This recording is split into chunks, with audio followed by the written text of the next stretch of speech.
Hello, and welcome to No Favour for Pioneers, the Edinburgh Medical Heritage Podcast. Today I'm talking to Dr. Bill Jenkins, Research Fellow at the University of St Andrews School of History. Bill, welcome. What is it that you wanted to chat about today?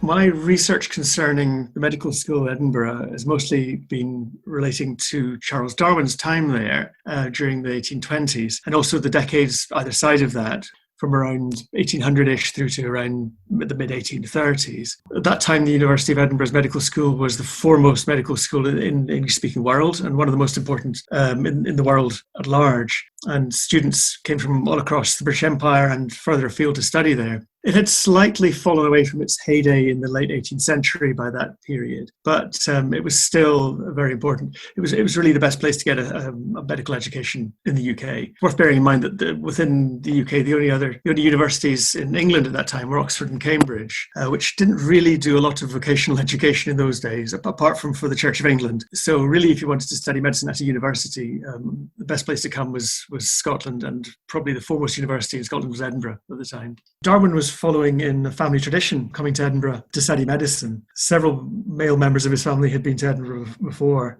However, he didn't really find medicine to his taste particularly, and nor did he particularly find Edinburgh a very attractive place to live. During the first year there, his brother was also a student, so he spent most of his time hanging around with his brother. But his brother finished at the end of that year. So the second year, he was left more to his own devices. One of the figures he struck up a friendship with, though, was Robert Grant, who was an older man who he may well have met in a meeting of the Plinian Natural History Society, which they were both members of. Grant was also a lecturer at the extramural anatomy school. He taught comparative anatomy. And they spent a lot of time together. They used to go for long walks, along with other medical students, along the shores of the Firth of Forth to collect specimens of marine animals. And Grant was also the first person we know of who talked to Darwin about evolution, because he was a staunch evolutionist himself. He had his own ideas about that. And Darwin actually mentions that Grant discussed this with him, although he downplayed the impact this had on him. He said it had no effect on him. It just went over his head and got forgotten about. But years later, he did recall that Grant had talked about Lamarck's ideas to him. So he didn't really enjoy his time at Edinburgh particularly. He was quite scornful of some of the lecturers there, including Robert Jameson, who he called that old dry stick Jameson, or something to that effect. He also really didn't like his anatomy professor, a man called Alexander Monroe, who was the third man of that name to hold the chair. Darwin thought he was incredibly dull and also incredibly filthy as well. He describes him as being dirty in actions as well as in his physical appearance. He went around caked in blood from his dissections and things. So after 2 years, Darwin had enough. He didn't finish his degree. He just packed up and went home, and then decided he was going to do a degree at Cambridge instead. So that was really the story of his time in Edinburgh. Edinburgh was quite a challenging place in some ways to be a student compared to Cambridge at the time, because Cambridge had the collegiate system, so you had somewhere to stay, you got fed, you got looked after, whereas Edinburgh wasn't really like that. You had to find your own accommodation. He lodged with a Mrs. Mackay on Lothian Street, which is actually, it's roughly where the National Museum of Scotland is now. There's actually a plaque on the back of it to say that. So it was fairly tough for a young man. Even if you did like what you were doing, it was quite a tough place to establish yourself. Poor old Darwin had a bit of a hard time. But as I say, he did meet Robert Grant, and he also became a member of the Plinian Natural History Society, which was a society where a lot of controversial ideas were discussed, ideas about things like evolution, things like spontaneous generation of life, whether life was just a result of the material organization of animals' bodies, or whether they had some kind of soul that made them alive. These are the kind of things we were talking about at the Plinian Society. So Darwin would have been present for some of these discussions. What was it like for a student in terms of education? Were they purely educated by a strict curriculum of lecturers like at the medical school now, or was it more at these societies, extramural schools and more? That's a very good question. They had a lot more freedom than they have now. They had to do certain courses. In order to graduate, they had to do certain courses at the university with the members of the medical faculty. Very often they didn't actually go to the lectures. They just bought their class tickets so they could show that they'd signed up for it. But they had, in theory, to have attended certain professors' lectures, but they could attend them in any order they wanted. So there was no set curriculum at all. Some classes were optional. The natural history course, for example, was an optional one for medical students.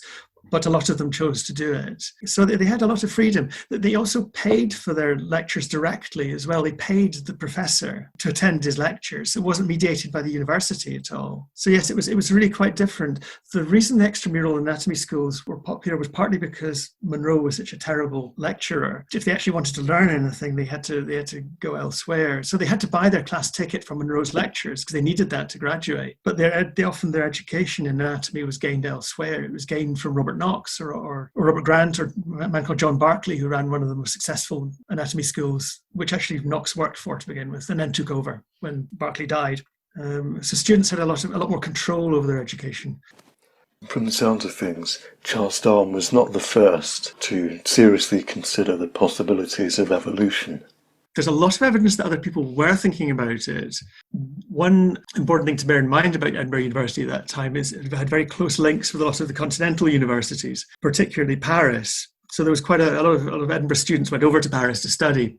I've said Edinburgh was the most important centre of medical education in the English-speaking world, but Paris was more important again on a global scale. So a lot of students went there to study. Paris was also the epicenter of thinking about evolution at the time as well. A lot of the main evolutionary thinkers of the period, including the most famous Jean-Baptiste Lamarck, were based there. But also a less well-known character called Etienne Geoffroy Saint-Hilaire, who was actually a colleague of Lamarck's at the Jardin des Plantes in Paris, the Natural History Museum there.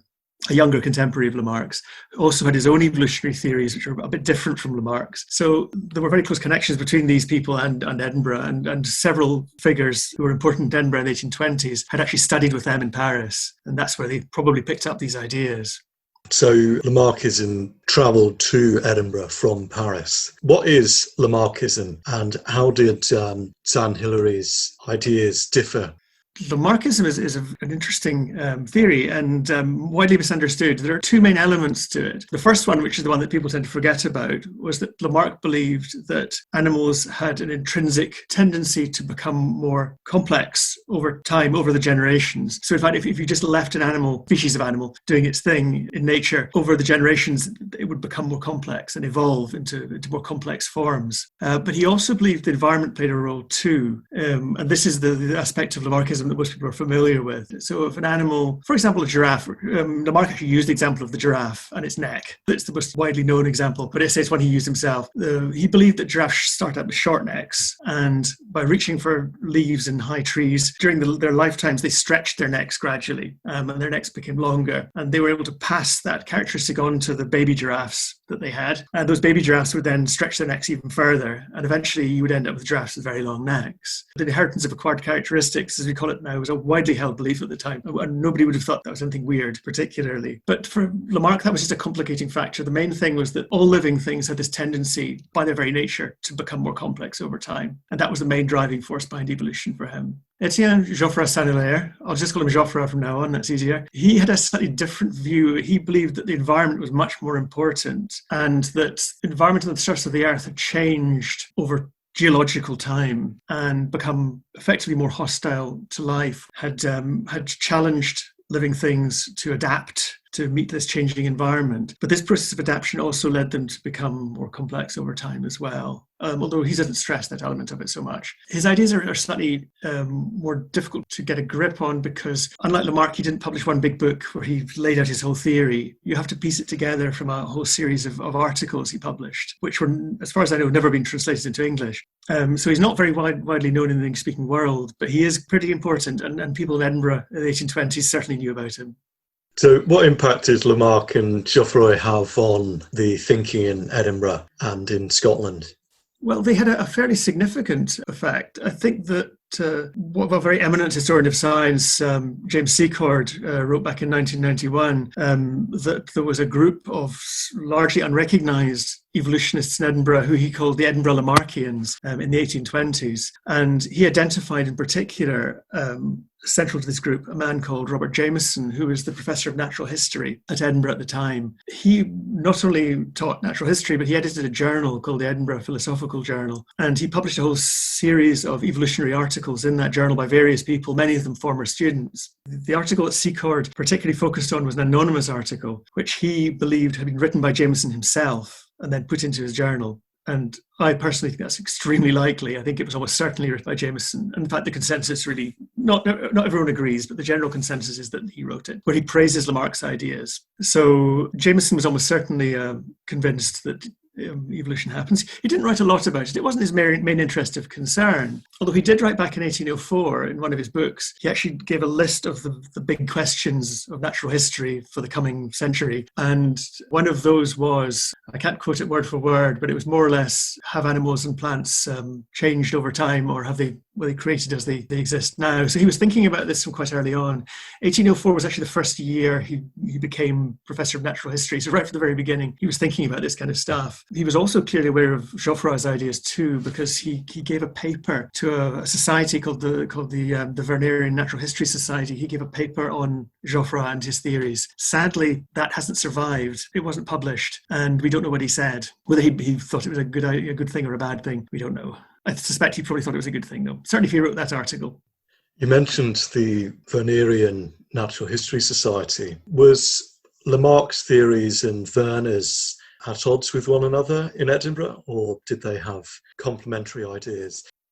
So Werner wasn't particularly interested in animals and plants particularly. He was a mineralogist principally, but he did have a very definite idea about the history of the world, which links closely to ideas about evolution. The important thing to bear in mind with Werner is that his ideas of the history of the world were that it was directional. Earth had started out as very much hotter than it is now, and also covered by a universal ocean, which had receded over time. So the conditions of the surface of the Earth had changed markedly over geological history. Lamarck had completely the opposite view, actually, of the history of the Earth. He published a book called Hydrogeology, in which he outlined his own ideas about this. And he believed that the surface of the Earth had always been more or less the same state, and that there was a cyclical process going on. It wasn't directional in any way, it didn't change. The ancient Earth was very much like the Earth now, whereas Werner believed the opposite. He believed the early Earth was very different. Werner's ideas, as one of the things I sort of talk about in my book, his ideas are actually much more compatible with Geoffroy's theories, because Geoffroy's theory of evolution depends on a changing environment.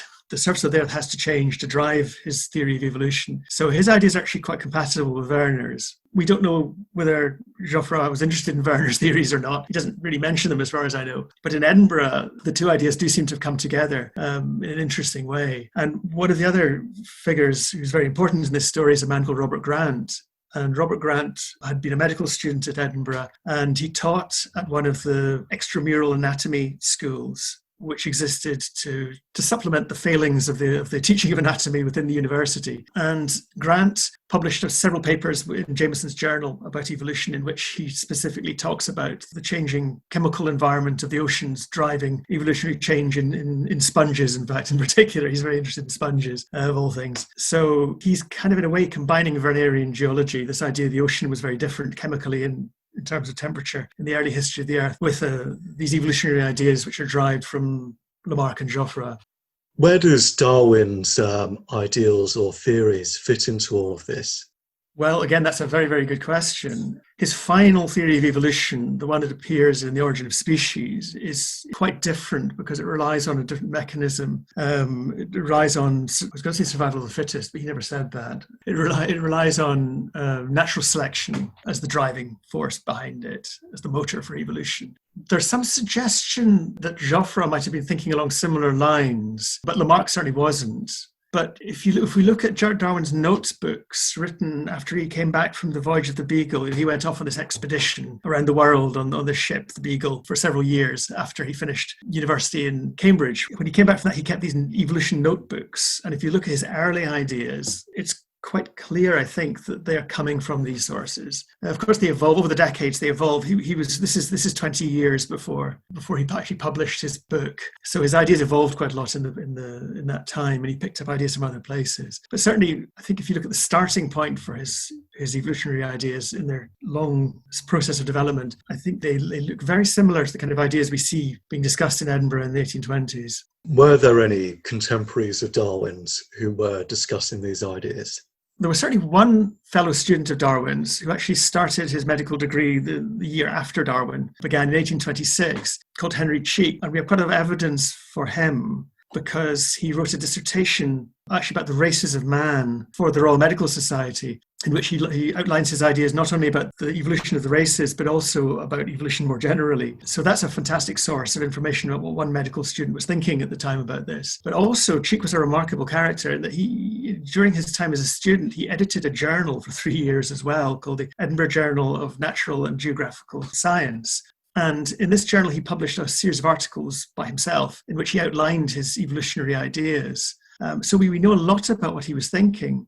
Cheek has really been largely forgotten. And as far as I know, nobody's written about him until I came upon him by chance, more or less, because he died very young. He died only the year after he graduated. It's very likely he committed suicide, in fact. It's a bit mysterious what happened to him, but he died very young. And because of that, he was kind of lost to history, really. It's interesting to wonder what might have happened if he'd lived and maybe written a book about these ideas, but he never did. We'll never know. So how did Henry Cheek's ideas marry up with the ideas proposed by Darwin? Well, for one thing, Cheek wasn't, his theory wasn't as fully worked out, because we only have little hints here and there in these various published work. There's no big book where he gives a full exposition of his ideas, unlike The Origin of Species. So we have to piece it together a little bit from different places. He also discusses a lot of different ideas as well, which are not necessarily compatible with each other. So he was interested in these things, and he was trying to work it out for himself, what he believed. It seems quite likely that he was quite close in his thinking to Geoffroy Saint-Hilaire. That seems the closest, and he believed that the environment played a big part in driving evolution. They assumed that the early Earth was really quite different from the way it is now, and that the getting from there to here was driving evolution. So another figure around the time is James Hutton. How were his ideas treated in Edinburgh? Hutton is most famous for his contributions to geology. He's often seen as, and I don't like to sort of assign parentage to sciences myself particularly. I don't think you can say that one person is the father of this, but often in popular histories of geology, he's called the father of modern geology. I don't think that's quite right, to be honest, but he's certainly a very big figure in the field. And he had a sort of steady state theory of the history of the Earth, very similar to Lamarck's, funnily enough, although independent of it, and a little bit earlier as well. He believed that the history of the Earth was cyclical, and there was, at any point, a snapshot of the source of the Earth would look very similar. Even though there was all this change going on all the time, it wasn't within any direction. There were cycles of uplift and erosion going on, but it was just a continuous, steady state system. And in fact, the Wernerians and the Huttonians didn't get on very well. And both camps were quite well represented in Edinburgh. In fact, in the Royal Medical Society dissertations, there are at least 2 or 3 dissertations about this debate between the Huttonians and the Wernerians, because the Royal Medical Society allowed its members to write about things other than medicine. So they could write about geology if they wanted, or philosophy. Most of them chose to write about medicine, but by no means all of them. So you find this debate reflected in the dissertation books of the Royal Medical Society. Jameson was the leading Wernerian, of course, but there were also Huttonians in Edinburgh, and as I say, there was quite a lively debate between them. Hutton doesn't really talk about fossils a lot in his work, which is interesting. I don't know why. He doesn't really discuss them a great deal. He doesn't really talk much about the history of life in his theory of the Earth. But in some of his other work, he does say some very interesting things which are related to evolution. He wrote a large philosophical book, which very few people have ever read. And he also wrote a treatise on agriculture, which was never published. And in both of those, he speculates about the origin of varieties of animals. And he suggests that there will be differential survival of animals which are better adapted to their environments. So let's say a wolf that's a bit faster will be better at catching more deer, and therefore it'll be better at feeding its cubs, and more of its cubs will survive, and they'll be faster too. He suggested something that sounds very like natural selection. And this is in the 1790s. This is a long time before Darwin is saying similar things. Darwin probably had never read either of these books. One of them was never published. But it shows these ideas were sort of around. People were talking about this kind of thing right back into the late 18th century. Important to remember that Hutton wasn't actually talking about new species here. He was talking about new varieties. And he explicitly makes the comparison with varieties of dogs and domestic animals, which are bred deliberately by people to have particular characteristics, which in fact is also a comparison that Darwin makes, because he looked at the creation of new domestic breeds of animals and used that as evidence for evolution too. And there's in a popular conception that Darwin more or less invented the theory of evolution. He went to the Galapagos Islands, he traveled around the world, he made all these observations, and he came back and he thought about it for a few decades, and then out of nowhere he came up with this theory. Of course, that couldn't be further from the truth. In fact, a lot of these ideas were floating around a long time before Darwin was born, and what he was doing was creating a synthesis, if you like, a very successful synthesis, but a synthesis of these different ideas into something that obviously worked and did revolutionize what we now call the biological sciences. And you mentioned that Henry Cheek wrote about his thoughts on evolution, but sadly died. Were there any other people who were writing about evolution with the intention of publishing? We mean in Edinburgh or just in the world generally? I suppose generally, if there was no one in Edinburgh. Well, I should have mentioned before that, in fact, Darwin's grandfather, Erasmus Darwin, had also came up with an evolutionary theory back in the late 18th century as well. And this was actually quite a well-known theory. And people in Edinburgh were also aware of that. So it wasn't just these French sources that they were drawing inspiration from. In fact, Darwin's own grandfather was also an evolutionist, and his work was known to people like Robert Grant. I'm telling you, there's actually a very famous person who actually claimed that Darwin had plagiarized him. There was a man called Patrick Matthew, who was actually a fruit grower, and he wrote a book about growing timber for naval purposes, I think in the early 1830s, who in the appendix to his book, he actually outlined this theory of evolution by natural selection, but hardly anyone read it because it was in the appendix to a book about naval timber. So Darwin almost certainly hadn't come across it. But when Darwin published The Origin of Species, Matthew wrote to him and said, hang on a minute, you've stolen my idea. Look, it's here in my book that I published 30 years ago. Darwin wrote back and said, okay, yeah, it is the same idea, but I didn't know about it because I'd never read your book. And also, it's just like one little footnote, more or less, whereas I've written this whole big book about it. It's almost certain that Darwin didn't steal the idea from Matthew. And also, it's also true that, as we've been saying, differential survival leads to changes in the characteristics of populations of animals and plants was a fairly common idea at the time. So that's fascinating that the idea that would change the face of scientific discourse was in the appendix of a book about timber. He just didn't think it was that important. In fact, I think he said to Darwin, he just thought this was sort of common sense, and he didn't think it was a big deal. When did the ideas in Edinburgh surrounding evolution start to shift towards Darwinism and away from Lamarckism and Geoffrey's ideas?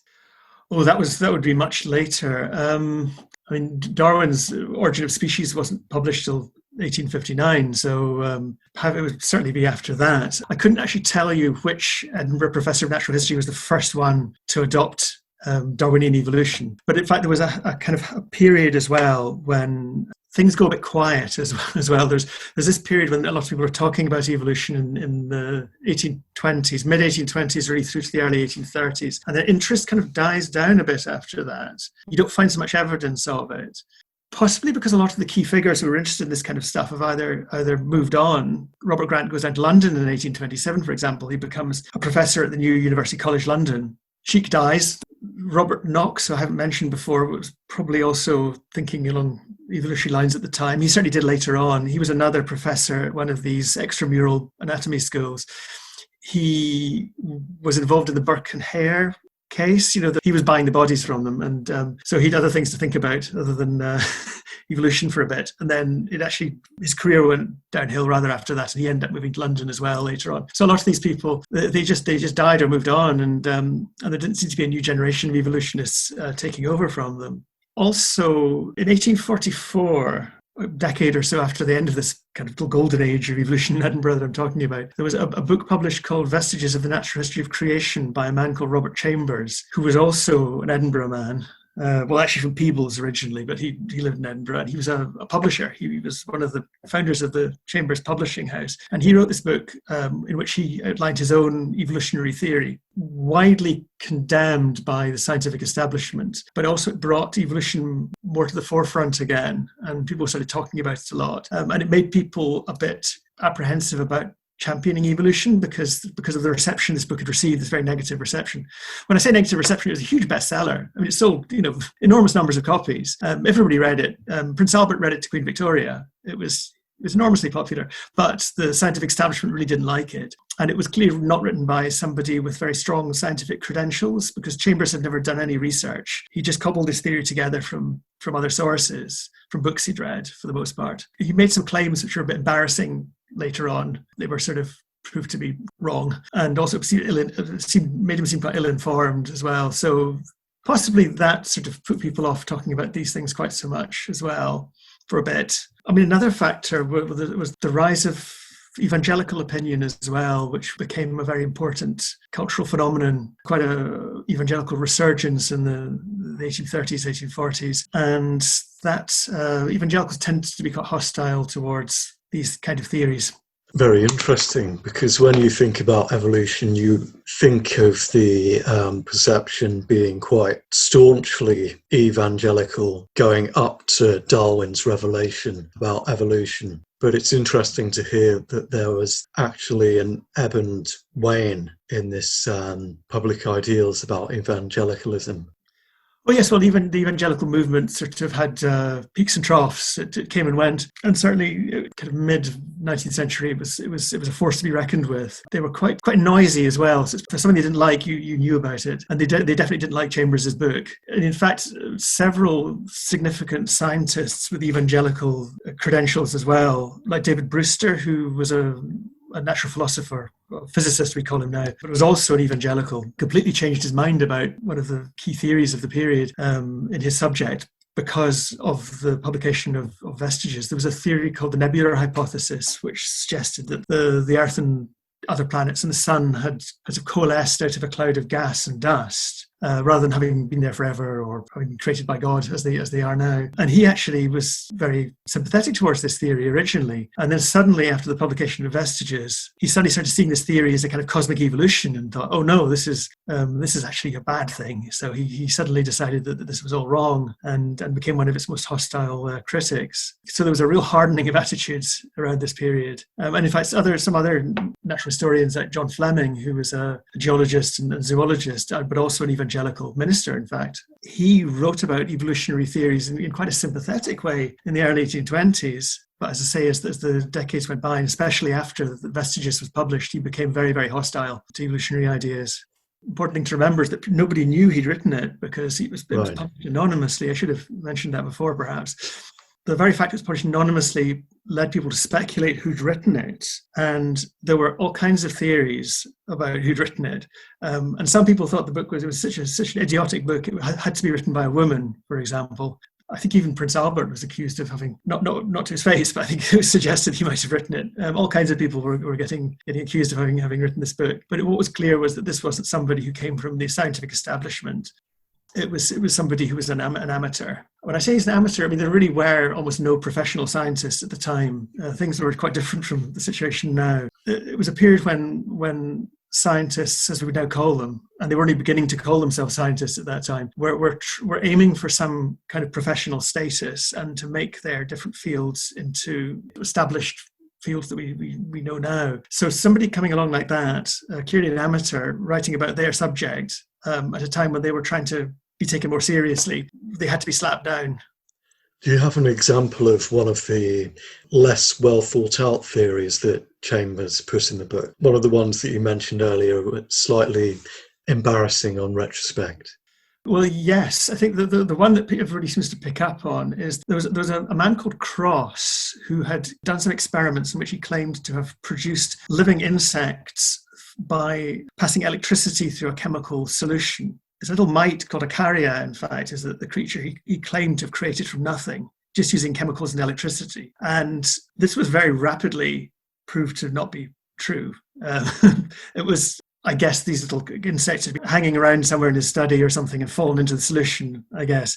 But unfortunately, Chambers had picked up on this as evidence that you can create quite sophisticated animals like insects from inorganic matter, just using electricity. So that rapidly became an embarrassing claim. He actually did edit out some of these things later on. But yes, it went through, it was as I say, it was an enormous bestseller. And so it went through lots and lots of editions before the end of the century. it sold more copies than The Origin of Species ever did in its publishing history.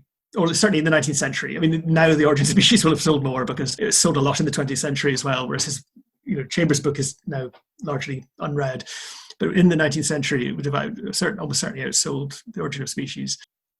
And you mentioned how the nebula hypothesis became sort of negatively looked upon because of vestiges of the natural history of creation, because of its allusions to this sort of planetary evolution. Did that extend to ideas proposed by Werner and Hutton with their ideas of gradual evolution of the planet, or had those ideas died out already? Werner's ideas really became increasingly unfashionable from around the 1820s onwards. The real turning point, though, was perhaps the publication of the ideas of a man called Georges Cuvier. He was a comparative anatomist, but he was also a geologist as well. He was also based at the Jardin des Plantes in Paris, the same place as Lamarck and Joffre, except that he couldn't stand them. He was their sub nemesis, if you like, even though they had to work together. And he actually wrote, at that time when somebody died, a French scientist died, an elegy was published to them by their colleagues. And Cuvier's one about Lamarck when he died is just brutal. It's hard to, you're not supposed to speak ill of the dead, but Cuvier certainly didn't stick to that at all. But Cuvier's ideas were essentially that not just his, they were very popular ideas at the time, that there'd be a series of catastrophes in the history of the Earth. If you like, the Earth had a cyclical history where things stayed the same for a long time, and then there would be this catastrophe. And he didn't really explain what caused this, but there's a lot of evidence in the geological record for this. In fact, we now tend to think of these things as mass extinctions.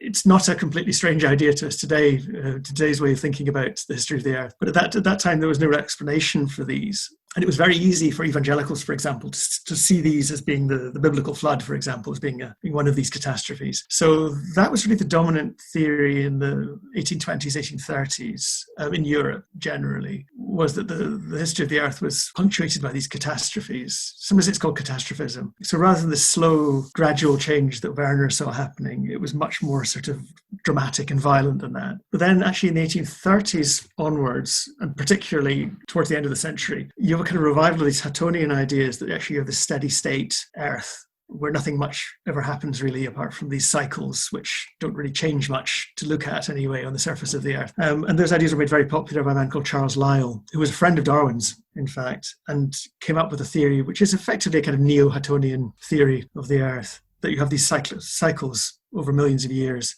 continuously going on, but actually at any one time there's no dramatic change, and also that there's no direction to the change either.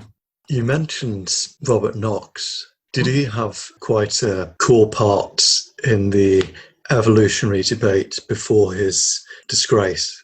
Knox is a fascinating character, but unfortunately he didn't really say much about this, or at least he didn't write much about this until much, much later, really until the 1840s and 1850s. So although certain historians, Adrian Desmond, for example, have claimed that he was an active evolutionist spreading evolutionary ideas among the medical students in Edinburgh in the 1820s, I'm not sure what he bases that on, because I've found no evidence for that. We don't know what he was teaching. We don't have any notes from his lectures. He didn't publish his lectures. We know that his lectures were very flamboyant and very popular, and he dressed up in rather eccentric costumes to give his lectures, but we don't really know much about what he said in the course of them. While we know his ideas from much later, from decades later, and he clearly was an evolutionist of sorts, although he had a rather eccentric theory of his own, which is quite hard to explain because it's never really very fully worked out in any of his published work. He just tends to kind of drop hints. Quite hard to know what he means very often. He shares that with Joffre a little bit like that too, actually, as is Henry Cheek. I don't know if Henry Cheek may well have been a student of Knox, so maybe that's where he picked up his style of writing from. But Knox is quite an odd character. You get the feeling that he's often saying controversial things just to shock and to get people's attention. He's clearly a figure who enjoyed publicity and enjoyed being the centre of attention, although obviously during the Burke and Hare case, he got rather more attention than he might have wished. And in fact, for a while, he used to have to carry a sword when he was out walking in the street to defend himself because he was afraid that he might be attacked. He had been a military surgeon, so he had a sword handy. Yes, he was. He was a military surgeon with Charles Bell, wasn't it the Battle of Waterloo? Wasn't aware he was at Waterloo. I suppose it's possible time-wise. He certainly was at the Cape. He served at the Cape of Good Hope for some time. And while he was there, he made a lot of observations about the different races of people at the Cape, the different the Bantu people who was there, also the Bushmen, the Europeans. I guess there might well have been Indians there at the time as well, because the British tended to take Indians wherever they went in their empire. And he had a lifelong interest in the idea of race. He was actually claimed as one of the founders of the modern science of anthropology. His ideas, seem astonishingly racist to modern readers, but actually there's a lot of contradictions with Knox, because he might seem to have held quite racist views, but at the same time he was a great enemy of slavery, and also he was very much against colonialism too. So his ideas don't really fit into modern categories very easily. And so did his ideas on race link in with his ideas on evolution?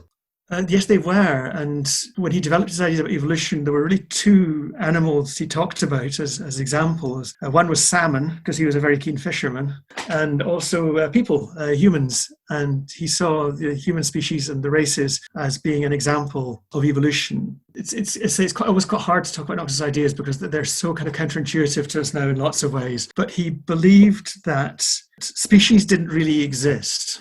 They're species and then they're genera. So for a dog, it's Canis familiaris. Canis familiaris is the species. Canis is the genus. So there are other creatures. Canis lupus, I think, is the wolf. So there are different animals within the same genus, which are all very similar to each other. He believed that humanity was a genus, not a species, and that the different races were species.